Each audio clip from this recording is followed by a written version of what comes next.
Summary of Neonatal Respiratory Distress Syndrome, NR definition. Neonatal Respiratory Distress Syndrome, NRDS, also known as surfactant deficiency disorder. NRDS is a lung condition in infants characterized by insufficient levels of pulmonary surfactant leading to alveolar collapse and impaired gas exchange. Etiology: premature birth, most significant risk factor, as surfactant production in the fetus begins around 20 weeks of gestation, but does not reach sufficient levels until about 35 weeks. Maternal diabetes can inhibit surfactant synthesis due to increased fetal insulin. Cesarean delivery, associated with lower stress-induced fetal glucocorticoid levels, which are crucial for surfactant production. Pathophysiology: surfactant reduces alveolar surface tension, preventing collapse. Its deficiency in preterm infants leads to atelectasis, reduced lung compliance, and impaired oxygenation and CO2 elimination. Clinical features: symptoms typically appear shortly after birth and include rapid, shallow breathing, tachypnea, nasal flaring, grunting, retractions, cyanosis, and decreased breath sounds. Diagnostics: chest X-ray shows diffuse reticulogranular, ground glass densities, air bronchograms, and reduced lung volumes. Blood gases indicate respiratory and metabolic acidosis, hypoxemia. Prenatal testing: amniocentesis can assess fetal lung maturity through lecithin-sphingomyelin ratio and foam stability index. Treatment: respiratory support, nasal CPAP to maintain positive airway pressure and improve oxygenation. Surfactant replacement: intratracheal administration of artificial surfactant, especially in cases not responding adequately to CPAP alone. Supportive care includes stabilization of blood sugar, electrolytes, and thermoregulation. Complications: bronchopulmonary dysplasia (BPD), chronic lung condition from prolonged mechanical ventilation and oxygen therapy. Pneumothorax, due to high ventilatory pressures. Patent ductus arteriosus (PDA), persistent low oxygenation can contribute to PDA. Prevention: antenatal corticosteroids, administered to the mother to accelerate fetal lung maturation when premature birth is anticipated. Managing maternal health: optimal control of maternal diabetes and careful consideration of delivery methods to reduce NRDS risk. This summary encapsulates NRDS's key aspects, including its causes, clinical presentation, diagnostic approach, management strategies, and preventative measures. Clinical case: neonatal respiratory distress syndrome, NRD. Patient information: a newborn, 30 minutes old, male, birth weight 1,500 grams, gestational age 28 weeks. History of present illness: the infant was born via emergency cesarean section due to fetal distress and maternal preeclampsia. He cried briefly at birth, but soon developed grunting, nasal flaring, and tachypnea. Medical history: the mother is a 32-year-old G1P1 with gestational diabetes managed by diet. She received 1 dose of antenatal corticosteroids 24 hours before delivery. Her physical examination: general appearance, preterm, small for gestational age, exhibiting signs of respiratory distress. Vital signs: HR160 BPM, RR68 min, SpO2 85% on room air.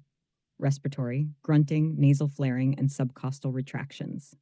Decreased breath sounds bilaterally with fine rales. Cardiovascular: regular rhythm, no murmurs. Abdomen: soft, non-distended, no hepatosplenomegaly. Diagnostic tests: chest X-ray shows low lung volumes with diffuse granular opacities and air bronchograms consistent with NRDS. Blood gases reveal hypoxemia and respiratory acidosis. Initial management: the infant was immediately placed on nasal CPAP with 5 centimeter H2O pressure and started on 30% FeO2, which improved SpO2 to 92%. Intratracheal surfactant was administered due to ongoing oxygen requirement and respiratory distress. Hospital course: the infant's respiratory effort gradually improved over the next 48 hours. CPAP was weaned to room air by day 4, enteral feedings were initiated on day 3, and gradually advanced as tolerated. Follow-up and long-term management: the infant was monitored for potential complications of prematurity and NRDS, including bronchopulmonary dysplasia, retinopathy of prematurity, and intraventricular hemorrhage. Follow-up appointments were scheduled with a neonatologist and pediatric subspecialists for ongoing developmental assessment and support. Discussion points. Impact of antenatal corticosteroids, the role of corticosteroids given to the mother in enhancing fetal lung maturity and their effect on the infant's clinical course. Management strategies, review of the current recommendations for the management of NRDS, including the use of CPAP and surfactant replacement therapy. Prevention and antenatal care, the importance of optimal management of maternal health conditions such as diabetes and the timing of steroid administration to prevent or mitigate the severity of NRDS.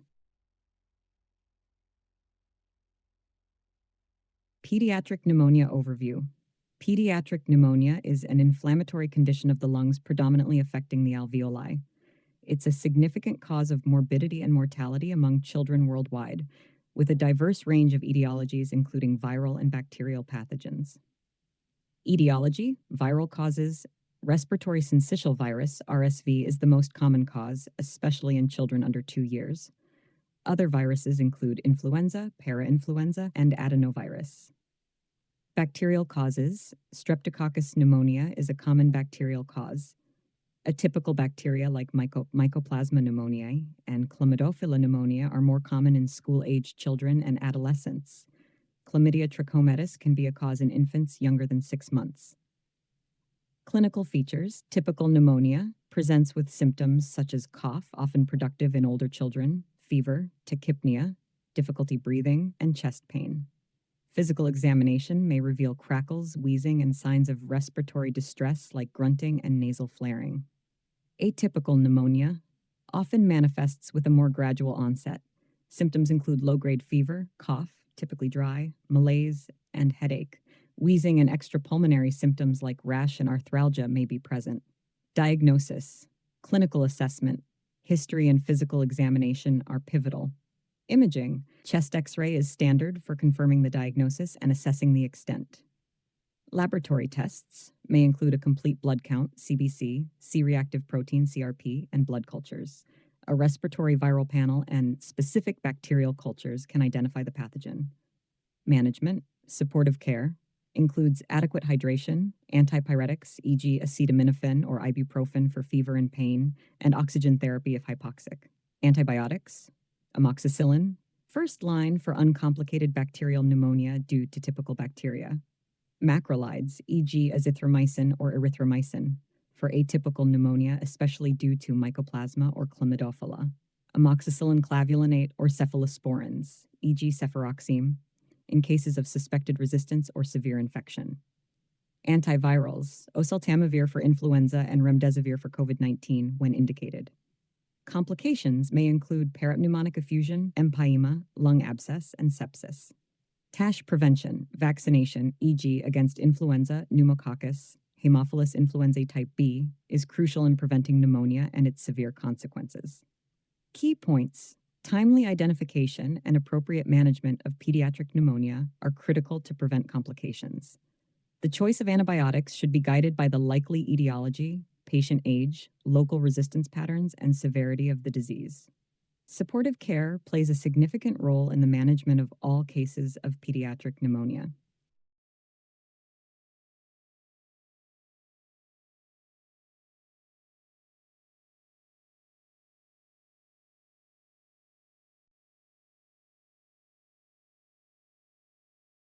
Clinical case, pediatric pneumonia.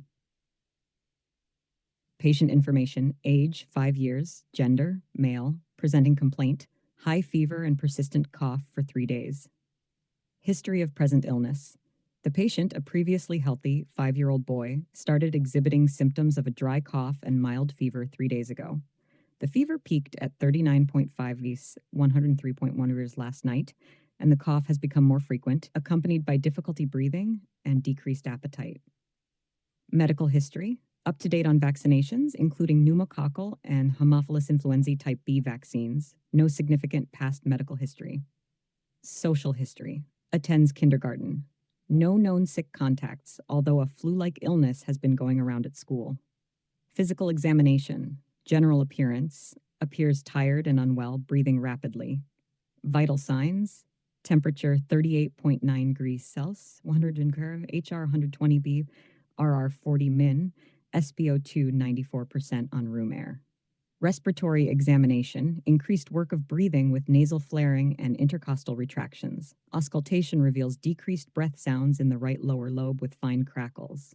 Diagnostic tests. Chest x-ray shows consolidation in the right lower lobe, consistent with bacterial pneumonia. Complete blood count CBC, elevated white blood cell count with neutrophilia. Blood cultures, drawn but results pending. Initial management supportive care, initiated with oxygen supplementation via nasal cannula to maintain SpO2 94% and antipyretics for fever management. Antibiotic therapy, started on high-dose amoxicillin orally, considering the likelihood of Streptococcus pneumonia as the etiological agent. Hospital course. The patient's fever resolved within 48 hours of initiating antibiotics, and respiratory symptoms significantly improved. Oxygen supplementation was discontinued on day 3 as the patient maintained SpO2 94% on room air. Follow-up and long-term management. The patient was discharged on day 4 with instructions to complete a 10-day course of amoxicillin. A follow-up appointment was scheduled for 2 weeks post-discharge to ensure complete resolution of symptoms and discuss further preventive measures, including reinforcing the importance of hand hygiene and considering an annual influenza vaccine. And discussion points. Empirical antibiotic selection, rationale for choosing amoxicillin, and considerations for